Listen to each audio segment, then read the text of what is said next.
Hi friends, ഞാൻ ലേഖ രാധാകൃഷ്ണൻ. നിങ്ങൾ നമ്മുടെ പിസ്ത വാങ്ങിച്ച് കഴിക്കാത്ത ആരും ഉണ്ടാവില്ല. പിസ്ത കഴിച്ചു കഴിഞ്ഞാൽ അതിൻ്റെ ഈ കവർ ഷെല്ലെന്ത് ചെയ്യും?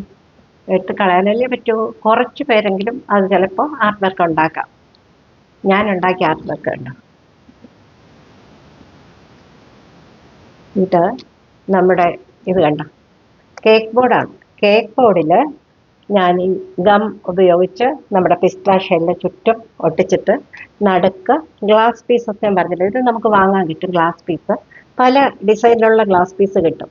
നമുക്ക് അതിനെ വെച്ചിട്ട് ഒട്ടിച്ച് നമുക്ക് ഇഷ്ടമുള്ള ഡിസൈനിൽ ചെയ്യാം. ഇത് കണ്ടോ, ശരിക്കും പറഞ്ഞാൽ ഈ കേക്ക് ബോർഡും നമ്മൾ കളയും, നമ്മുടെ ഈ പിസ്ത ഷെല്ലും നമ്മൾ കളയും. അതിനെ നമുക്ക് ഇത്ര ഭംഗിയായിട്ടുള്ള ഒരു ഷോ പീസ് ആക്കാം. കണ്ടോ, ഇതാണ് എൻ്റെ ഓരോ ആർട്ട് വർക്ക്. നമ്മുടെ ഐഡിയാസ് എന്തെങ്കിലും ഒരു വേസ്റ്റ് മെറ്റീരിയൽ കാണുമ്പോൾ ഒരു ഐഡിയ ഉണ്ടാകും. അങ്ങനെ ഉണ്ടാക്കിയതാണ് ഈ ഒരു ആർട്ട് പീസ്.